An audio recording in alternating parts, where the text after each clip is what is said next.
It's late at night in the city and Detective Ko has two big problems to deal with. His mother has died and he should be at the funeral, but he's driving to his office because his squad is being investigated by internal affairs for bribery. Ko keeps getting distracted by his phone because he keeps getting calls from his sister and his squad, so he isn't ready to suddenly see a dog in the middle of the road. He manages to dodge it just in time, but he ends up hitting a man instead, killing him. While deciding what to do, he sees a police car approaching, so he hides the body and himself among the trash until it's gone.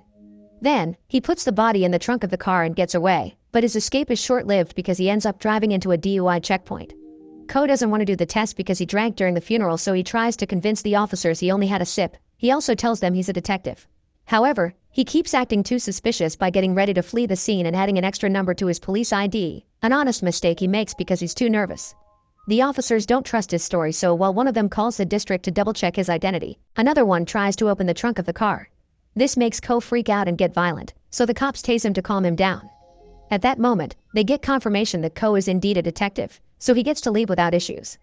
Meanwhile at the police station, Choi, Do and the rest of Ko's squad are in serious trouble because internal affairs have found all the bribe money.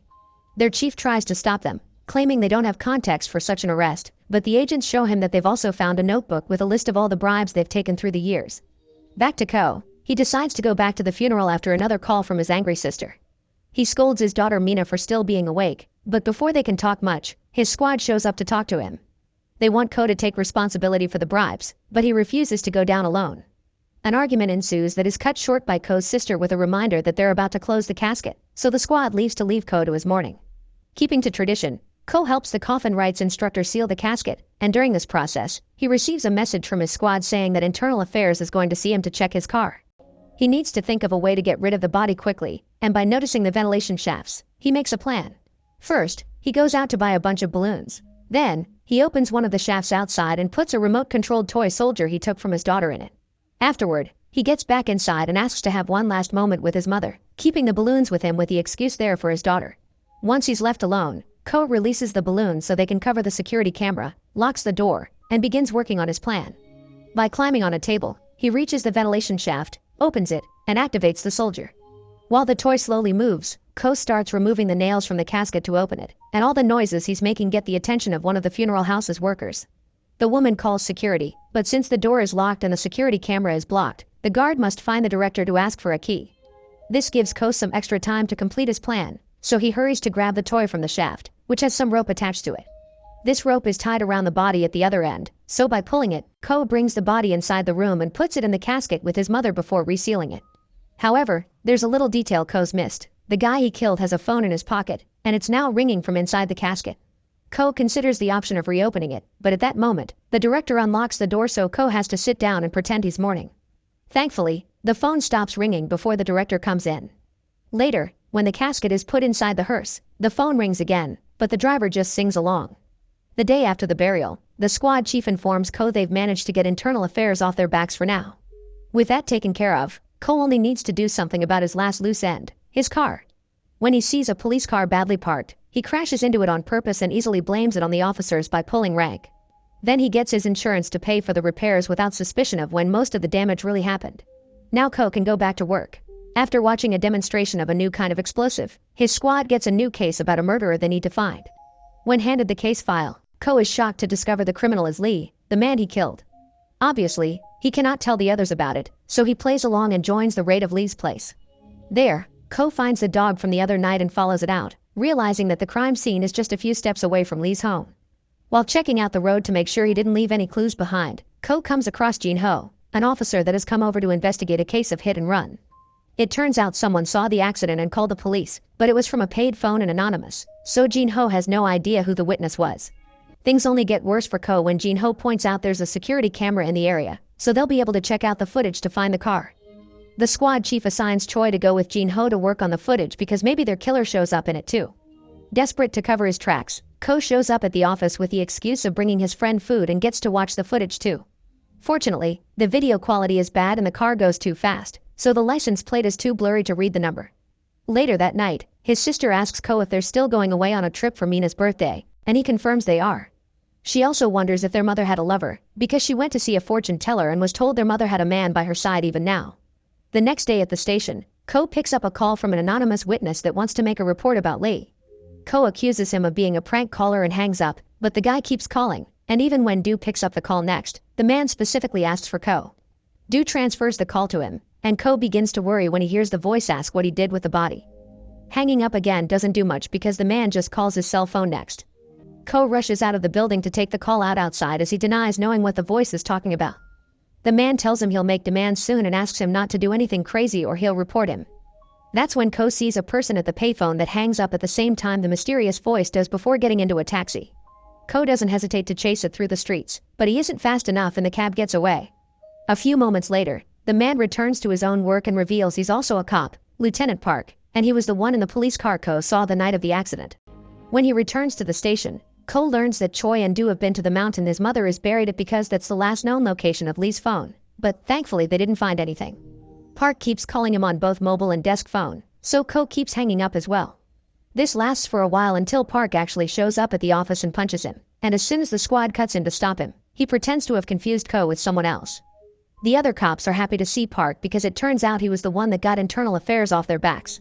When Park goes to the toilet, Ko follows him there and locks the door before demanding to know what he wants. Park's demand is simple. He wants Ko to bring him Lee's body. Ko pretends he doesn't know where it is before starting a fight during which both of them end up inside a stall. Park takes the chance to push Ko's head inside the toilet, so Ko has no other choice but to accept to bring the body to avoid getting killed. After driving to the mountain as fast as possible, Ko digs up the casket and retrieves Lee's body. Then he begins examining it closely to know why Park wants it so badly, allowing him to find Lee's phone and, most importantly, 2 bullet wounds that indicate Lee had already been dead when Ko hit him with his car. Desperate for answers, Ko returns to Lee's hideout to charge the phone. He also finds Lee's wallet with a card for a shady private piggy bank. Then, the phone begins ringing, so Ko picks it up and hears a voice warning Lee that Park is going after him. Ko checks the number on the screen and calls Do to get some information on this guy. He's one of Lee's accomplices and lives nearby, so Ko decides to pay him a visit. Meanwhile, Choi is checking the traffic tickets that have arrived for the squad's cars. One of them is for Ko, and when Choi sees the security camera picture, he can't help noticing Ko's car was damaged before the accident with a police car and the model matches the car on the hit-and-run footage. Back to Ko, he finds Lee's friend Joe, who tries to run away as soon as he sees a cop. Ko chases him and manages to catch him thanks to Joe's own clumsiness, so Ko takes him to a roof and threatens to push him if he doesn't talk. Joe explains that Park is a corrupt officer that stole illegal substances from a case and began selling them, becoming a major player in the scene. All his profits were stored in a private vault, but Lee stole the key from Park and hid it on his body. Park had shot Lee while trying to get his key back. After freeing Joe, Ko returns to the mountain and checks Lee's body again using a metal detector that indicates Lee hid the key in his rear. Ko swallows back his disgust and retrieves the small package hiding there, which contains a capsule inside. However, he drops it on the ground when Choi suddenly shows up to arrest him for the hit and run.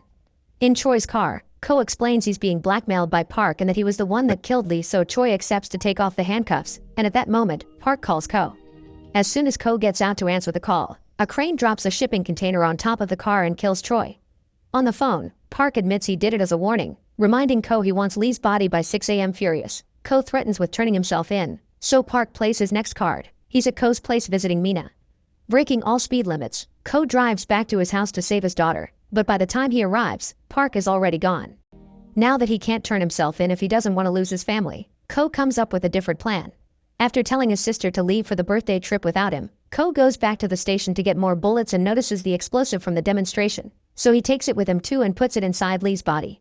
The detonator goes with his keys, making it look like a keychain. In the morning, Ko meets with Park to hand him the body. To make sure there are no tricks involved, Park takes Ko's gun and drops the bullets before giving it back, but he doesn't suspect the keychain. He also uses a metal detector on Joe's rear, and the detector's reaction to the bomb makes Park think the key is still there. Then, he tries to shoot Ko, but Ko lies and says if he dies, there's a timed email that will be sent to the station explaining the whole deal. Park is impressed and lets him go, and as soon as he leaves, the bomb explodes, pushing his car into a lake. Ko picks up the bullets and watches the water for a few minutes to be sure Park isn't coming back. Thinking it's over, Ko returns home and puts the gun away in a bookshelf drawer before getting his bag ready to join his family. However, when he's about to leave, Park shows up and attacks him. The two men begin fighting around the apartment and Park pushes the bookshelves, making it almost impossible to retrieve the gun. Ko runs into the bedroom and locks the door with some furniture, so while Park tries to open it, he climbs over the balcony railing and carefully makes his way to the next window, allowing him to get back into the living room. He tries to go for the gun again, but Park hears him and comes over to restart the fight. The two men end up stumbling into the bathroom, and Ko takes Park off him by burning him with the hot water. As Ko tries to go back to the bookshelf, Park finally notices the gun peeking out of the drawer, so now both of them try to reach it at the same time. The struggle causes them to accidentally shoot the gun, and the stray bullet kills Park. Afterward, there's a huge police investigation behind Park's shady business and Ko's hit-and-run crime, but the higher-ups decide to cover it all up to protect the institution's reputation. Ko decides to resign and spend more time with his family, perhaps opening the small business his sister always wanted. First though, he arranges the proper burial of his mother, and while overseeing this time it goes well, he finds the capsule on the ground. Guided by the card he had found in Lee's hideout, Ko visits the private piggy bank and uses the key to access Lee's vault, gaining access to a fortune bigger than he could have imagined. Make sure to subscribe and turn on notifications so you can watch more videos like this. Thanks for watching.